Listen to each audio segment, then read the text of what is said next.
police officer come here, please? No, you can't tell me what to do. Why are you filming the police station? Why are you filming the police station and all the vehicles?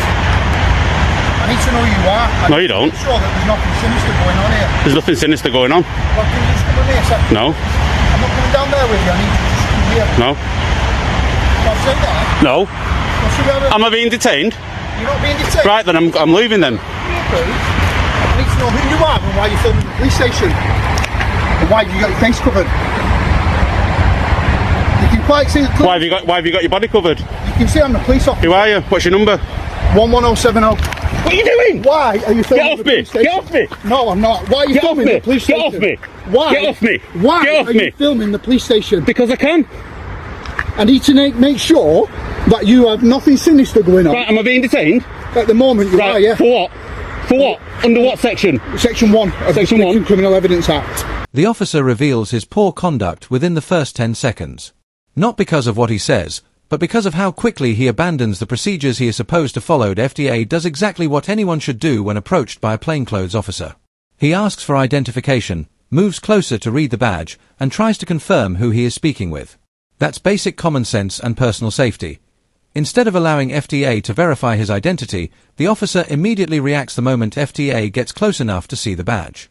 He also handles the detention poorly. Under Section 1 of PACE, officers should clearly explain the grounds, purpose, and legal basis for a stop before taking action. This officer did the opposite. He grabbed FDA, raised his voice, and only afterward attempted to provide the required explanation. Because I need to stop searching. What's your reasonable grounds? The reasonable grounds are I need to make sure that you don't have anything on you. Why are you shaking? Just listen to me, please. Well, listen to you, let go. I'm not going to let go of you. It's assault, this. It's not an assault. It is assault. Come with me, please. Why? Because I'm telling you, just come with me. No, you just detained me, so I'll stay here. Well, come with me, please. Are you arresting me? At the moment, no, but please come with me. Why? Just come with me. Why? Because I've got a colleague coming. What, right, well, he can come here, can't he? Well, let's see who you are. What's your reasonable grounds? I'll explain what the reasonable grounds are. What are they? That I'm taking pictures? Yes. Oh, that's a crime, isn't it? Of the police station and vehicles, private vehicles and police vehicles. That's not a crime. That's not a crime. Hands now. What, my hands are here? Sort of movements, you understand? Yeah. Right, you got a detail on you? No idea on you. Stop tensing up, pal. Stop tensing up. Do as you're told and do it now. The entire situation fell apart the moment the officer claimed that taking photographs was his reasonable suspicion. FDA even gave him an opportunity to reconsider by questioning whether taking pictures was actually a crime. Instead of correcting himself, the officer doubled down and insisted that filming police officers and private vehicles justified a stop. That wasn't reasonable suspicion. It was an officer trying to make a lawful activity appear suspicious simply because he didn't like being filmed. The situation became worse when backup officers arrived. Rather than asking questions or checking whether valid grounds existed, they rushed in and moved straight to handcuffs as if they were dealing with a dangerous criminal. There was no threat, no weapon, and no evidence of a crime. The entire escalation stemmed from one officer's poor judgment. I've caught him filming vehicles with his mobile phone. He's taking pictures of the entrance and around the back filming the vehicles. So I've asked him to stop. He's walked down here, he's tried lowering me down there on my own. So I've stopped it. Well, I've got a grip of him under Section 1 of PACE. Just to make sure that he's got nothing on him. Obviously he's got his face covered. I don't know what his intentions are. I don't know who he is. Perfect. Okay. Get off. No, you're not allowed to do that. I can't. No, you're not. Yeah, okay, it's No, a you're very reasonable line of inquiry. No. Perfect, right. You are being detained. Literally captured. Right, yeah, that's fine. I don't consent to the search. That's right, you don't need to consent to it. Right? Because you've been filming this, we're not filming. I've just told you my intentions. The officer doesn't accurately explain what happened to his colleagues.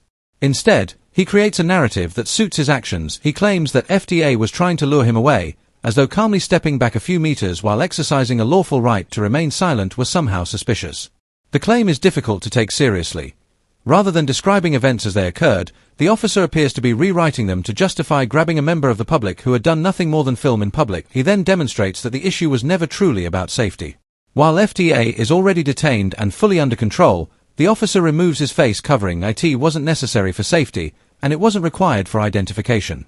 When challenged, the officer relies on the phrase reasonable line of inquiry, despite it providing no clear legal justification for forcibly removing someone's face covering. I'd be asked some questions. All your numbers. Any questions or queries, sir, before we leave you? Yeah, why was I detained? We've just explained. Can you explain again for the purpose of the film? No, No? because everything's recorded, and as I've already explained, you are entitled to it. This guy's. Yeah. That's where you've been handcuffed. Yep, handcuffed, detained under what section? Section 1? Section 1 of the Police and Criminal Evidence Act. We're not going to keep going over the same scenario. We've explained it to you. Any further questions, sir? Tyrants. Abuse of power. There will be a civil claim going in. Alright, sir. Yeah. Have a good day. Any Off you pop. questions? Off you pop. Off you pop. Off you pop. Off you pop. Off you pop. Off you pop. Bye-bye. Tyrant. Off you pop. Off you pop. Am I free to leave? What? Am I free to leave? You're free to leave. I'm free to stay, aren't I'll I? stay here with you then, sir. Alright, yeah. Have a good day. Let's see how long this lasts. Assault. You assaulted me. The moment FDA was told he was free to leave, the officer's authority in that situation came to an end. Yet instead of stepping back like a professional, he immediately responded, "I'll stay here with you then." That statement reveals more than anything else in the video. It suggests that the issue was never really about suspicion, safety, or procedure. It was about the officer being frustrated that FDA refused to simply comply without question. The detention ended, but the officer's desire to control the situation did not. After detaining FDA, finding nothing, and establishing no evidence of wrongdoing, the officer still acted as though FDA needed his permission to stand in a public place. Excuse me? Trying to get through, sir. No problem. Take care. So I'm going to get detained again for video in the police station? Well, I'd advise you not to, which is why we stopped you, isn't I it? don't take advice. Well, you're going to get stopped again, aren't you? You can't walk round the police station filming personal Yes, you vehicles can. and private vehicles. Yes, you can. It's not advisable. What law? What law is it? Stopped, What haven't law is it? we? We've just explained it to you. Well, it's not law. You've not explained any law. We have. We've explained What? it to you. You can't take pictures. I'd advise you not to. That's your advice, isn't it? That's your advice. You don't like getting stopped, then don't film police vehicles. I don't think you're very clever, so I won't take your advice. All right, take care. You don't even know Have a good you don't even know the law yourself. All right, have a good day. Oh, and 1, 2, 3, 4, 6 police officers don't know the law, and a sergeant who looks about 10. Stop and a half. Do you get them? You're right. Yeah, you. Yeah. I'd like you to disappear, please. I'm not a magician. I feel very uncomfortable with a member of the public wearing a face covering, filming a police station. The officer finishes the encounter by making one of the most significant mistakes possible. He openly admits that his actions were driven by personal feelings. When he says, "I feel very uncomfortable with a member of the public wearing a face covering and filming a police station," he effectively reveals the foundation of the entire encounter. The detention, the handcuffs, the raised voices, and the additional officers were not based on evidence of criminal activity. They were based on personal discomfort. Feeling uncomfortable is not, by itself, a legal justification for detention. The officer appears to have treated his personal concerns as reasonable suspicion, despite the fact that FTA was engaged in lawful activity. That is a serious problem because policing requires objective judgment rather than emotional reactions. Well, what do I do? Call the feelings, please. Take care. Uncomfortable. Off you pop. Any further questions, sir? Not for you. No, thank you. Good day. Which one's your car? See that, guys? Section 1. Detained. Muppets. And that, guys, has been settled out of court now. I settled in court. Got my payout, which is nicely paid for my holiday. FDA's update provides the final chapter to this entire incident. He confirms that the case was settled out of court in his favor. That alone speaks volumes. Organizations rarely settle claims quietly when they are confident their actions would withstand scrutiny. The fact that the matter did not proceed to trial suggests there were significant concerns about how the situation was handled. FDA also mentions that DCI Ashist reportedly no longer works there. Whether related or not, it highlights the wider impact that incidents like this can have.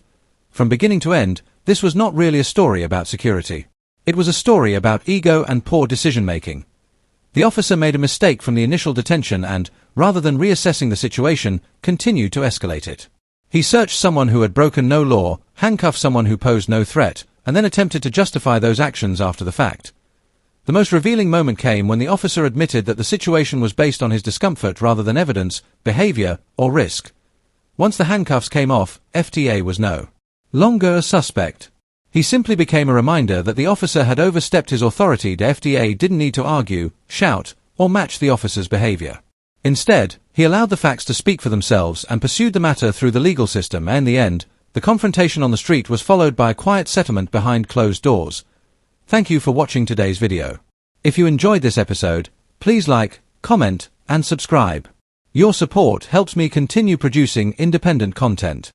You'll find a link to his channel in the description below. Thanks for watching.